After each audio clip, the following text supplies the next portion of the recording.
ഇപ്പോ വാർദ്ധക്യകാല പെൻഷൻ ഇതുവരെ 65 വയസ്സുള്ള ആളുകൾക്ക് മാത്രമേ കിട്ടിക്കൊണ്ടിരുന്നത്. ബഹുമാനായ കാസർഗോഡ് നഗരസഭാ ചെയർമാൻ ശ്രീ ടി അബ്ദുള്ളയാണ് എന്റെ ശ്രദ്ധയിൽ ഇത് ആദ്യം കൊണ്ടുവന്നത്.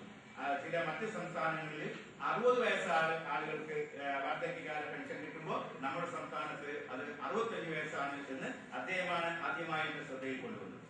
അതനുസരിച്ച് ഞാൻ നിയമസഭയിൽ ഒരു സബ്മിഷൻ കൊണ്ടുപോയി. അതിന്റെ അടിസ്ഥാനത്തിലാണ് നമ്മുടെ സംസ്ഥാനത്തും ഈ വാർദ്ധക്യ കാല പെൻഷന്റെ പ്രായപരിധി 60 ആക്കിയത്. അപ്പോ ഈ 60 വയസ്സ് പൂർത്തിയായ എല്ലാ ആളുകൾക്കും മറ്റുള്ള സംസ്ഥാനങ്ങളിൽ കിട്ടുന്നത് പോലെ നമ്മുടെ സംസ്ഥാനത്ത് ഇപ്പോൾ വാർദ്ധക്യകാല പെൻഷൻ കിട്ടിക്കൊണ്ടിരിക്കുകയാണ്.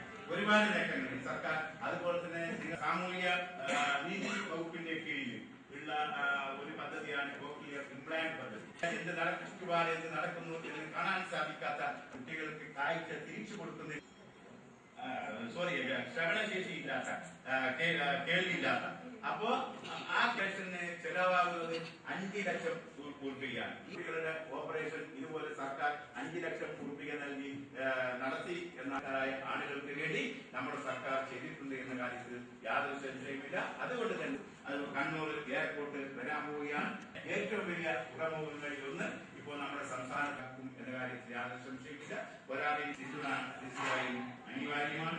നമ്മുടെ കാസർഗോഡ് ജില്ലയെ സംബന്ധിച്ചിടത്തോളം ഇടപെടൽ മൂലം എത്രമാത്രം കുടിവെള്ള പദ്ധതികളാണ് നമ്മുടെ കാസർഗോഡേക്ക് ഇപ്പോൾ കിട്ടിയത്.